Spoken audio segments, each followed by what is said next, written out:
Erkak kishi qanaqa ayolni qadrlaydi yoki erkak intiladigan, sevadigan, qadrlaydigan ayolning asosiy 7 ta sifati.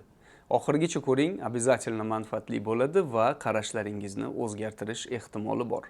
Birinchisi bu o'ziga ishongan ayol.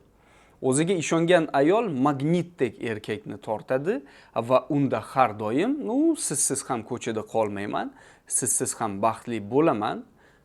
Ya'ni agarda siz bo'lmasangiz kimdir meni ilib ketishi ham mumkin degan mana shu energiya ufurib turadi. Bu yaxshi energiya. Ya'ni bu ayol o'zini shu darajada o'zligini anglagan, qanaqa plyuslari bor, qanaqa qudrati bor, nimaga harakat qilsa unga обязательно erisha olishini biladi.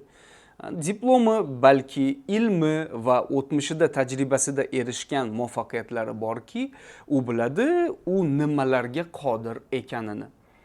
Ya'ni mana shu narsa unda o'ziga ishonch berib turadi, уверенность berib turadi va mana shu energiyani berib turadi. Ya'ni men erkak kishiga, men sizga mana bunaqa qaram yoki bo'lmasa men sizga jabrdiyda, egnini siqib yurgan, boshini egib yurgan, xo'p bo'ladi har doim deydigan odam emasman. Men tirik insonman.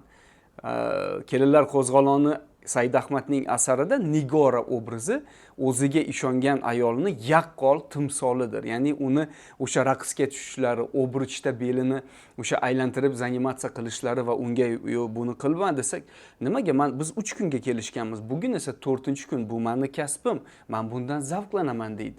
Ya'ni demoqchimanki, tirik inson avvalo o'ziga ishongan inson, u o'zini grafiki, o'zini maqsadlari, o'zini har kungi qiladigan ishlari qadriyatidan kechmaydi va unda o'ziga ishonch bor. Mana bu energiya erkakka juda yoqadi, chunki bizga qanot ochib uchib yurgan qushlarni ovlash yoqadi. Qafasdagi egnini siqqan, don bersang yeydigan qushni biz ovlashga ham harakat qilmaymiz, uni afsuski qadrlamaymiz ham. Erkak miyasi shunaqa tuzilgan. Dальше ikkinchisi, qaram bo'lmagan ayol. Bu nima degani? Qaramlik bu emotsional qaram yoki moliyaviy qaramlikka bo'linadi. Ya'ni emotsional qaramlik oilani va umuman mana shu erkakni juda ilohiylashtirib qo'ygan. Ota-onasi ham uni boshiga qo'ygan, shu ajrim bu dunyodagi eng katta fojia, hammasini barmoq bilan ko'rsatadi. Borgan joyingda toshdek qot, o'liging chiqsin.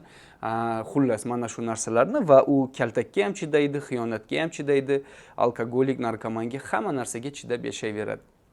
Va unda qo'rquv bor. Agarda men ajrashsam, demak ko'chada qolaman yoki bo'lmasa o'sha hamma meni barmog'i bilan tiqich qiladi, ota-onamni rozi qila olmayman va hokazo. Vaholanki u yerda asosiy qadriyat o'zini qalbiga ozor berib yashab yurgan bo'ladi. Asrlar osha onalarimiz, buvilarimiz shunaqa yashashgan. Emotsional qaramlik, o'sha insonni tanladim, tamom, bu ozor bersa ham, ursa ham, tepsa ham, o'ldirsa ham mana shu joyimda o'ligim chiqishi kerak deb yashash. Va moliyaviy qaramlik bu yosh bola pozitsiya bo'lib, ya'ni o'sha erkak faqat pul topadi, erkak olib kelsa yeydi, erkakni qo'liga qarab, o'zi esa uy bekasi bo'lib o'tirish. Erkak topishi kerak, muammo yo'q. Men ham oilada faqat men qilaman ro'zg'orni, hamma narsani. Lekin degan joy bor. Ayolimni o'zini sevimli kasbi bor va o'sha joyda daromadi bor. Va agarda kunlardan bir kun Xudo ko'rsatmasin, menga nimadir bo'lib qolsa, oramizda nimadir bo'lsa, u biladi, что u meni qo'limga qarab qolmaydi. Tushunyapsizmi? Moliyaviy qaramlik bu munosabatning eng yomon dushmani, chunki qaram pozitsiyasidagi ayol, u yosh bola pozitsiyasidagi ayol, ya'ni mustaqil o'zini o'zi eplay olmaydi, o'ziga o'sha nima deydi, prokarmit, o'ziga boqishga kuchi yetmaydi yoki o'sha jur'ati yetmaydi va u mana shu ko'chada ko'pincha ko'raman, 3 ta bolasini og'ziga qisib ayollar yurishadi. Bittasi kolyaskada, bittasi qo'lida, ularni yetaklab yuradi. O'zimcha qarayman, deb ichimdan achinibdi, qani sani erkaging? Bilaman, u erkak ishlab yuribdi. Ha, bilaman, ammo men ham ishlayman, boshqa erkaklar bor ishlaydigan, uni bir xil qilish mumkin. Ayol ham ishlaydi, o'sha pulni o'ziga, bolalariga sarflashi mumkin, xohlasa yig'ishi mumkin, lekin asosiysi moliyaviy qarammi va u qaramligi uchun chidab yashayaptimi, uni qadrlashmaydi. Bu gapim sizga yoqimsiz, chunki bizda aksariyat uy bekalari bor. Bizni jamiyatda, chunki shunaqa tuzilgan, shuning uchun ham o'sha uy bekalarini qadrlashmaydi, uy bekalariga xiyonat qilishadi va o'zini o'zi moliyaviy eplay olmaydigan qizni afsuski unga xiyonat qilishadi, tam qadrlashmaydi, ikkinchi xotin olishadi va o'sha nimada ekan muammo deydi. Muammo esa ulg'aymaganlikda. Oldin ota-onaga qaram bo'lish, ota-ona bermagan unga qanotini yoyishga, mustaqil bo'lishga, keyin erga qaram bo'lish. Ikkala tarafda ham u yosh bola pozitsiyasida. Dальше. Yo'q deya oladigan ayolni qadrlashadi. Yo'q deya olish nima degani? Agarda menga qanaqadir nimadir taklif aytsangiz yoki iltimos aytsangiz, bu meni grafikimga zid bo'lsa yoki bo'lmasa qadriyatimga zid bo'lsa, men buni inkor qila olaman deydi. U любой odamga, masalan, to'shakni xohlayapti, ayolni esa haqiqatdan juda oyoqlari titrab, o'zi ham og'rinyapti, tanasi og'riyapti. Bizda shunaqa qilishadiki, agar eringni shu payti ehtiyojini qoldirmasang, ikki dunyoing obod bo'lmay vahima qilib tashlash. Bunaqa emas. U ayol ham tirik jon va u aytadi, "Meni hozir hamma joyim og'riyapti, men hozir xohlamayman." Shuning uchun davayte ertaga yoki davayte kechqurun. Bu oddiy bilan munosabat haqida ketyapti yoki umuman erni atrofidagi odamlar bo'lsin, o'sha ayolni atrofida odamlar bo'lsin, любой odamga agarda o'zini joniga, sog'lig'iga, qadriyatiga zid bo'lsa, qaysidir iltimos, qaysidir majburiyat va u yo'q deya oladigan bo'lsa, bu degani meni konkretniy pozitsiyam bor, o'zimni hurmat qilaman va hamma narsaga yugurib xo'p bo'ladi deb ketavermayman. Chunki bu degani men avvalo o'z qalbim, o'zimni qadrlayman degan. Hech qachon yo'q deya olmaslik, bu men o'zimni o'sha xohishimni, o'zimni qadriyatim hammasini ikkinchi planga qo'yaman va meni любой machasiga использовать, ya'ni mendan foydalansangiz bo'ladi degan. Shuning uchun yo'q deya oladigan ayolni negora yana bir bora uni ishoning qadrlashadi. Boshida u qulay bo'lmaydi, lekin oxir-oqibat uni qadrlashadi, chunki u shaxs va o'zi nima xohlashini biladi. 4-si, erkakdan donoroq, ilmliroq ayol. Bilasizmi, tabiatan o'zi erkaklar kuchli jins vakili deb nomlanishadi va ularga go'yoki ayollar intiladigandek, lekin aslida ayollarga qarab erkak intiladi. O'sha erkak ko'chadan kimnidir topadigan bo'lsa, ishoning, uni tanasiga qoyil qolganidan emas, uni intellekti, miyasiga, kuchiga qoyil qolganidan unga yopishib qoladi. Ana yillar davomida yuradi-ku, hech narsa qila olmay, zaifligini boshqara olmay. Nima demoqchiman? Agarda erkakni ayoli o'zidan donoroq, ilmliroq, har doim o'z ustida ishlaydigan bo'lsa, erkakka juda yoqadi bu narsa ich-ichidan.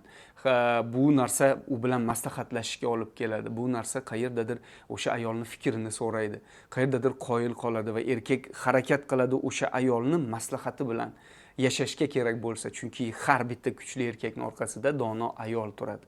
Dono, ilmli, o'z ustida ishlaydigan ayollarni erkak qadrlaydi. Bu sakrovishi, bu bir xazinadek gap. Chunki uni yaxshi ma'noda, uni miyasidan, uni aqlidan foydalaniladi. Dono ayol erkakka juda ham yoqadi. Dono ayol xiyonat qilmaydi. Dono ayol maslahat bera oladi. Dono ayol xotirjam bo'ladi, sochini yulib tashlamaydi emotsiyalarga berilib.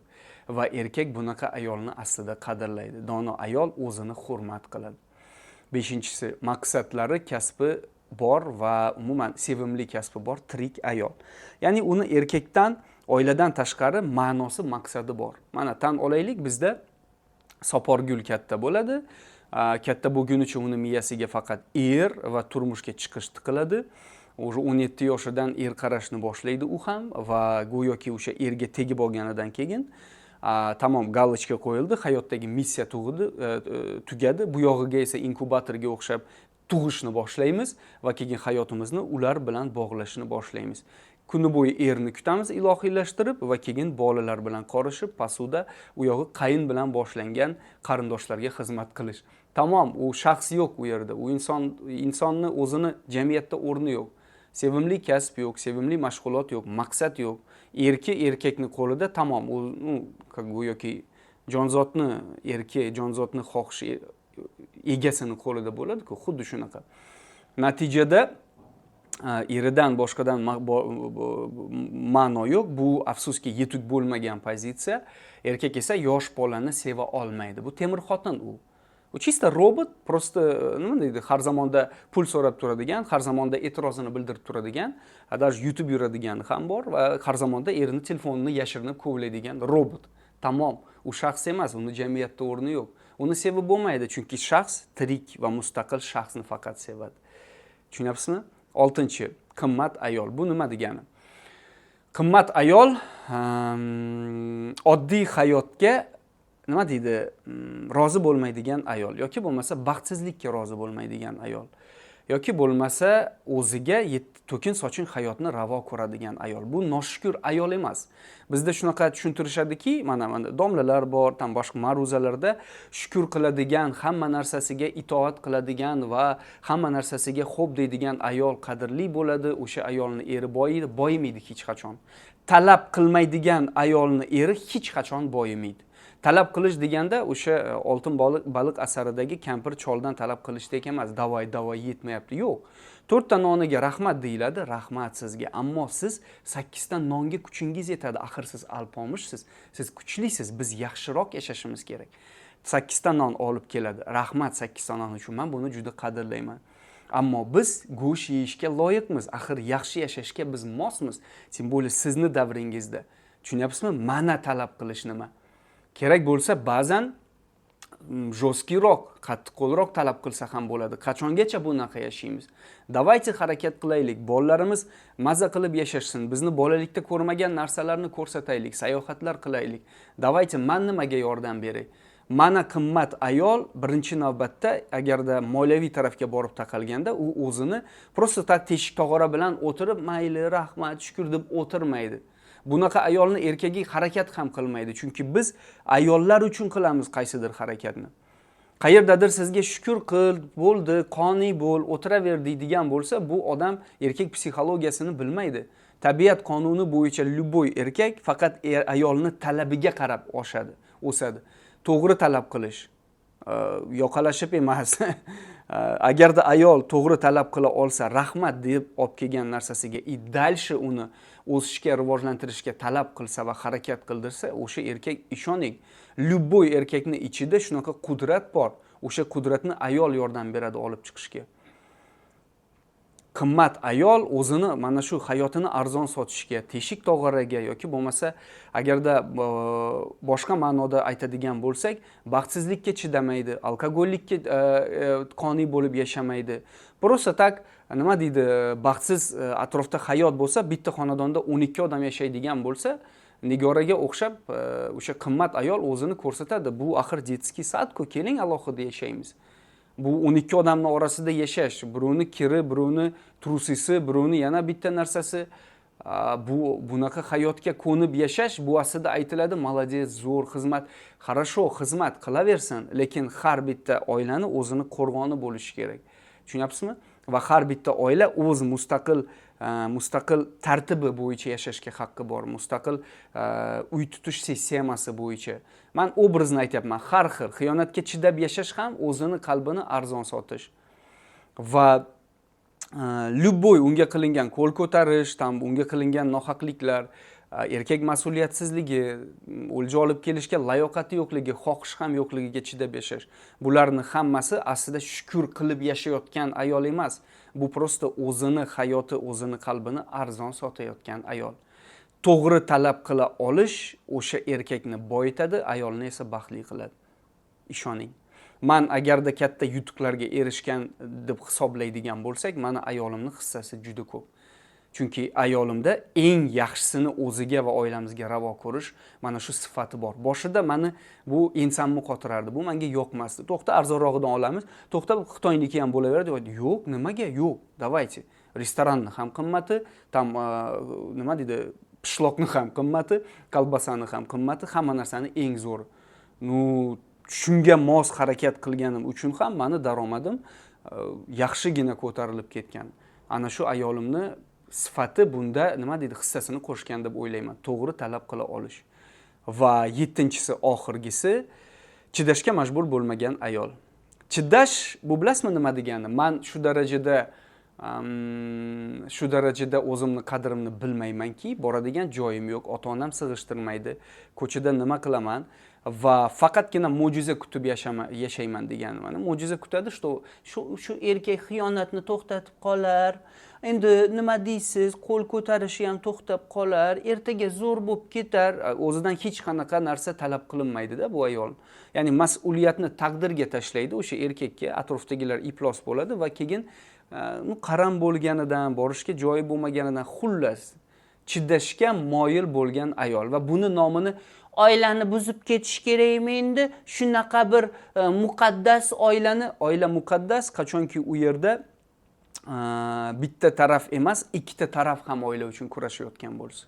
Bitta taraf bosim qiladi, kamsitadi, uradi, xiyonat qiladi, himoya qilmaydi, pul bermaydi, har qanaqa nohaqliklar qiladi. Ikkinchi taraf prosto yosh bola pozitsiyada va zaif pozitsiyada bo'lganligi uchun chidab yashayotgan bo'lsa, uydagilar esa unga chida qizim, orqaga yo'l yo'q, endi o'sha joyda o'sha toshday qot degani uchun chidayotgani uchun erkak kishi buni judayam yaxshi sxavich qiladi, ya'ni xitlaydi, что o'sha ayolni qadrlamaydi. Biz bilasizmi nimani qadrlaymiz? Qafasdan uchib keta oladigan qushni qadrlaymiz. Chunki o'sha qush erkin bo'lishga haqli. O'sha qush bizni azoblarimizga, qiynoqlarimizga chidamaslikka haqli. Va o'sha qushda kuch bor, stержен bor. Любой payt agarda biz unga nohaqlik qilsak, o'sha qush uchib keta oladi. Ana shu qushni biz parvarishlaymiz. Ana shu qushga qimmatroq zo'r don beramiz. Ana shu qushni o'rnini boshqa qushni orqasidan kuchukdek yugurmaymiz. Chunki mana bu qushni biz sevamiz, qadrlaymiz va unga mehnatimiz singadi.